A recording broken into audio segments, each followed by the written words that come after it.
mentioned whether the person was in the state of ihram or not, whether he was inside the jurisdiction of Kaaba or not, whether he was minor or major, whether he was literate or illiterate. And Imam went on as so long as the person, this Yahya ibn Aktham, became dumbfounded and flabbergasted. Imam alayhi salam just blew him away, and he had nothing to do, he had nothing to answer. He couldn't even comprehend the counter questions that the Imam presented to him. After a little silence, Ma'mun started to praise the Imam. He said, Ahsanta, Ahsanta ya Aba Ja'far. You did a great job, Aba Ja'far, or the son of Rida alayhi salam. But it wasn't something of a surprise for him, because as I told you, he had witnessed the greatness of his father, and he knew that his son wasn't any different. And here, during this session, Ma'mun asked the Imam to present a question to Yahya ibn Aktham. And here Yahya ibn Aktham was still in the state of astonishment, reluctantly said, yeah, okay, you can ask me a question. But he wasn't as firm as Imam alayhi salam was. He said, if I could answer, I would do so, but if I couldn't answer, I want you to please give me the answer. And it is said that the Imam answered him and asked him a question, and he couldn't answer, but it was the Imam himself who had to answer the question himself. During the session, after this amazing performance by the Imam, Ma'mun said finally, didn't I tell you he is from a family who is granted to be the repository of divine knowledge of Allah subhanahu wa ta'ala. Didn't I tell you that you can't even content with the children of this family? And during the session, he chose his daughter to be as wife of the Imam alayhi salam. And after that, Imam went back to Medina. Al-Ma'mun couldn't keep the Imam in Baghdad, and he knew it wasn't in his best interest to keep the Imam in Baghdad. So the Imam went back to Medina, and during the Sultanah, during the reign of Ma'mun, there wasn't anything more significant to happen to Imam, and Imam continued to distribute and speak and spread the knowledge of Imam A'imma alayhimus salam, the divine knowledge which was bestowed upon him. But when Ma'mun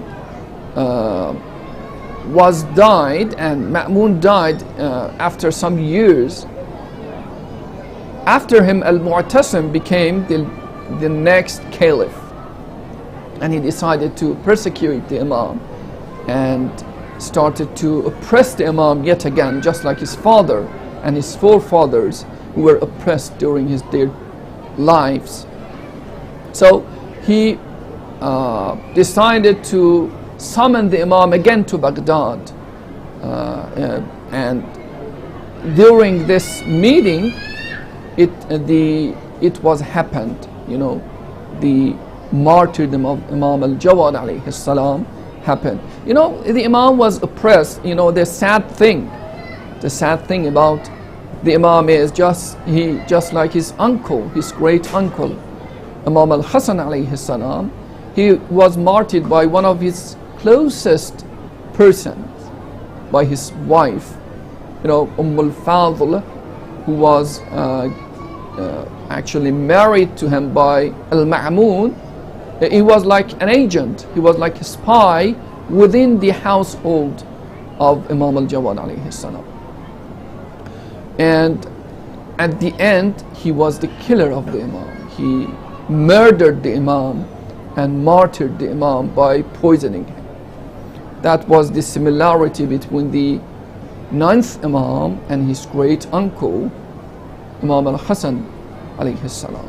These two Imams were quite oppressed and were quite in a bad situation because they couldn't even trust the closest persons, the closest people to them, who were their wives.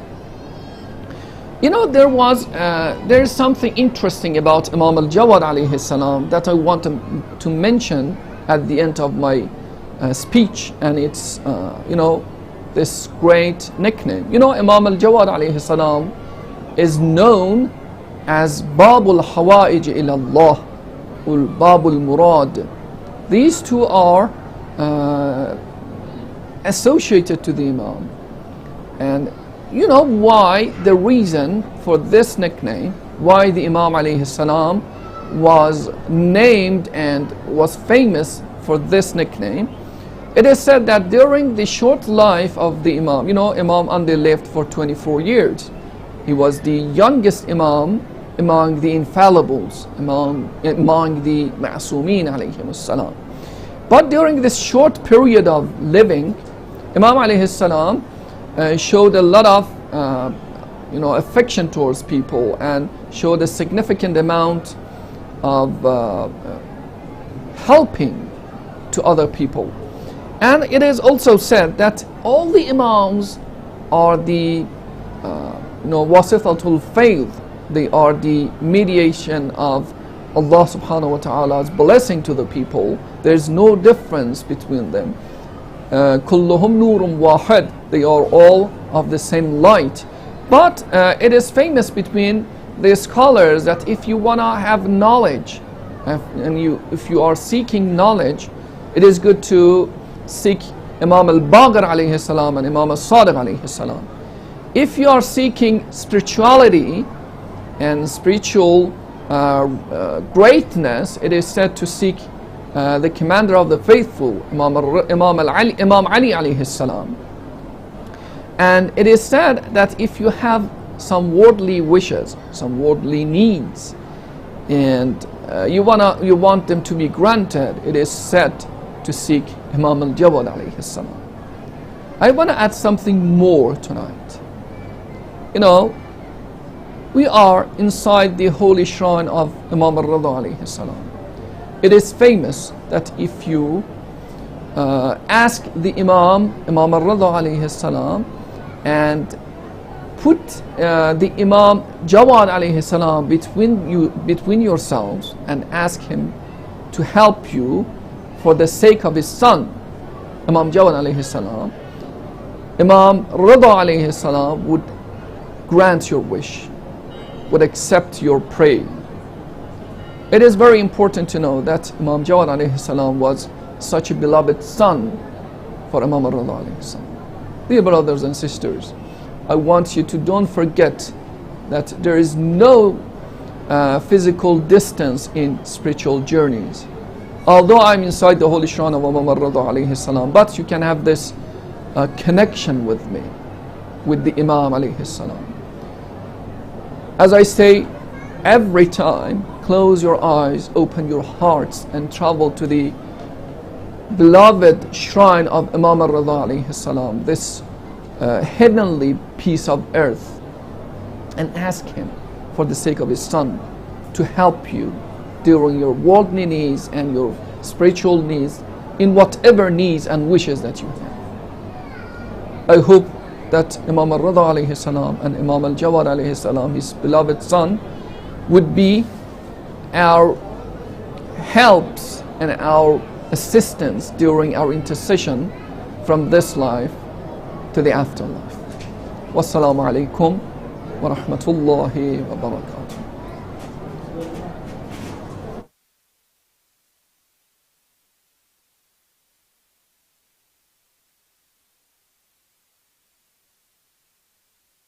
محمد اللهم صل على محمد وآل محمد اللهم ثم صل على محمد وآل محمد.